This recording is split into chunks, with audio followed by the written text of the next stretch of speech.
Yo, what's going on, guys? It's your boy Ethan. Hope you're having a great day. Welcome back to another video, and this is the top 5 video you all want to see.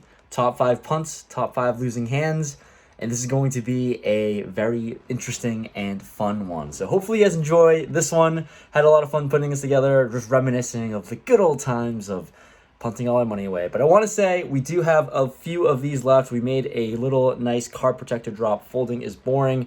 There's only 500 made, and there's less than 100 left. So once they're out, they're out. So feel free to grab one before they're sold out.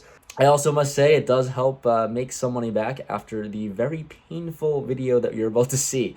Anyways, hopefully you enjoyed this one. Feel free to grab one of these bad boys in the link down below, rampagepokerstore.com. There's only less than 100 left, so really appreciate the support. But let's get into the punts. Starting things off with punt number 5. To all our money. Nothing more fun than mixing things up with a double board bomb pot. Here we go. We're playing 8 or 9 handed here, so $10 to the flop. Everyone is going to see both flops. I look down at Queen 8 off suits, and the first board comes Queen Jack 10, 2 hearts. Second board is 8 5 6 rainbow. Flopping top pair on both boards, it's going to be pretty tricky to navigate. So action checks all the way to me right now, and here just going to fire out a bet of $50. Both boards super wet, and I feel like I just have to be good on one of these boards at least. I can't be beat on both. Anyways, the middle position player raises it up to $125. Folds around to the small blind, who tanks for a while. Big long while before ripping his whole stack in there for $550. Oh my god. We've got action here, and now I'm very unfamiliar with double board bomb pots. I've only played them a few times. So I don't know. I'm stuck a bunch already, and we haven't won a hand so far. I feel like if I call here, I'm calling just hopefully to chop, or if someone has like 9s or something like that has a lot of equity on both boards. I don't really necessarily know. Also, the middle position player who raised has about $700-ish behind in the stack, so we're definitely playing for stacks here in the situation. So I go into the tank, and at the end of the day, folding is boring, right, guys? We got to get some footage for the vlog, and here we make the call because, I don't know, double board bomb pops, we're here to gamble. We make the call. The middle position player is in agony but ends up folding. And we've got to think that we're at least good here on one of these two boards, but no. The opponent shows pocket aces, and we've got to hopefully improve somehow, or else we are stacking off again. Oh, wow. Yeah. Huh. That is a good hand. Yeah, I wanted to gamble. Wow. Well, I have to explain how I lost a bunch of money. Yeah, either shove or fold out. Punt number 4. Good? Yep. Another edition of Rampage Punts. Here, actually punting money. Next, with 4-5 of diamonds in the small blind, +1 opens it up to $20. The cutoff 3 bets to 70, and action folds to me. 4-5 of diamonds, you know we love these small suited connectors. Folding is really not fun, and this cutoff player has a pretty big stack. Potentially 3-betting light here.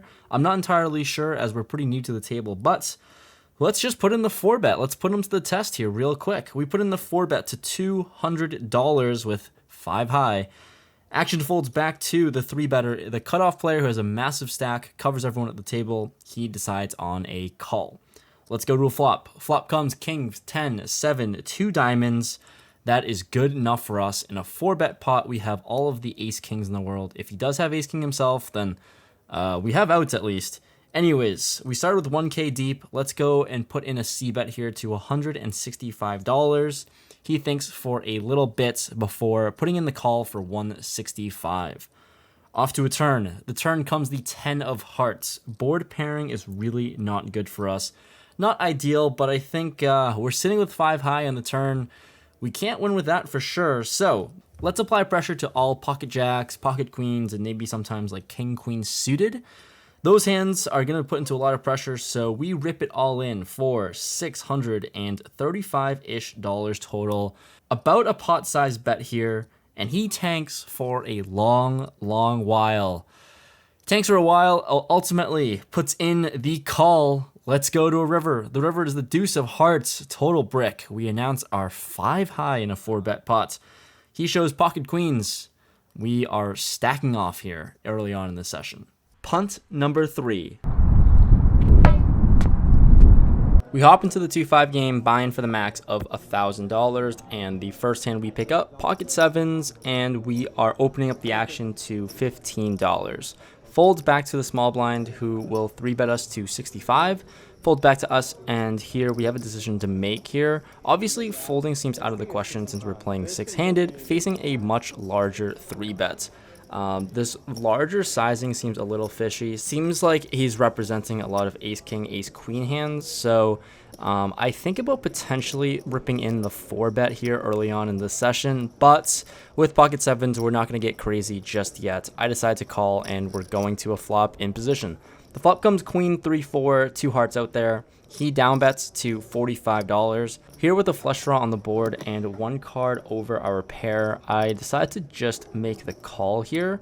I think he can be down betting with a lot of ace-king hands in his range for sure. Of course, he can have a lot of ace-queens as well. Also, some weird suited Broadway cards potentially, and heart draws. So I don't let go of my pair 7s just yet, and I call.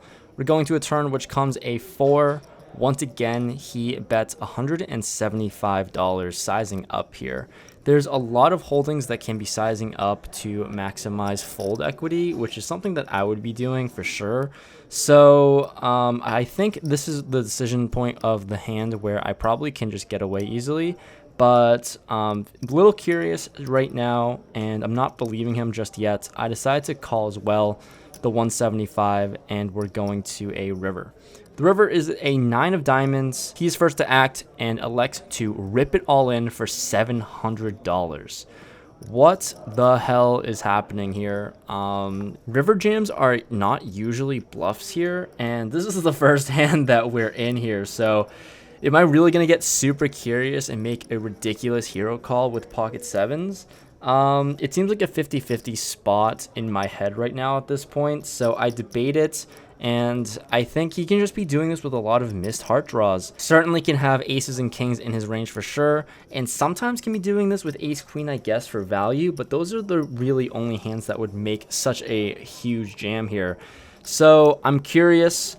I make the ridiculous hero call with pocket 7s on this board. And he shows ace queen offsuit. And damn right, first hand, it is a good old fashioned punt by me. That hand wasn't big enough. Here's punt number 2. Oh, shit. 6-handed now on the hijack, and we look down at pocket jacks. I open up this premium hand to $30, and only the big blind calls. Off to a flop, which comes queen 7-3, 2 clubs. He checks to us, and with basically second pair, can't be too afraid of a queen X holding, so I bet $40 to get value from 7X, to get value from clubs. He makes the call for 40. Turn comes the jack of hearts. 2 hearts out there now. This board could not be more wet. And once again, he checks to us. Here, I think this is a perfect spot to overbet and overbet the size of the pot for sure. Super strong, super disguised, and there's a million draws out there. So I size to $150. After thinking things over, he makes the call for $150. And we're going to see a clean river, hopefully. River comes the 8 of hearts. Oh my god, this is the wettest river you could ever ask for. I don't even know if wettest is a word, but 10-9 gets there, backdoor flush draw gets there, but for the 3rd time, he checks to us. And I'm really conflicted whether I should be betting for value here. Like, I don't really think Queen X is going to be calling much. I really don't think there are too many 2-pair combos out there, considering it's just we block all the jacks. So, just feels like I'm way too strong to check back. I throw out a bet of $175, and we hear some crazy, unexpected news. He announces an all-in bet of $1,405. Oh my god, we want to puke. At the very tippity top of our range, against a massive overbet. Are we ever good here? is this ever a bluff? I'm literally just bluff catching. And this is just crazy. He is supposedly super, super nutted here in this spot. So there's just no bluffs here. And do I think he can be overplaying smaller sets like 7s or 3s or 8s? Unlikely. He probably just has a straight here, I think, a lot of the time. But I don't know. I'm super conflicted. I want to puke. I've simply never encountered this scenario before, especially when I am literally at the top of my range. With that said, I don't know how to fold. Folding is boring. We toss in the call for $1,300 basically. And he shows us King 7 of hearts for the King High flush. This was a really tough pill to swallow. And we double him up and stack off here. There's a lot of pain after this hand.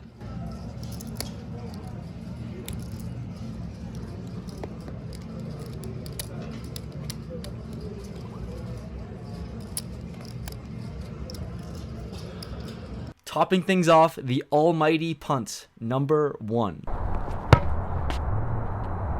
Can we make 4 incredible days last here at Ocean's 11?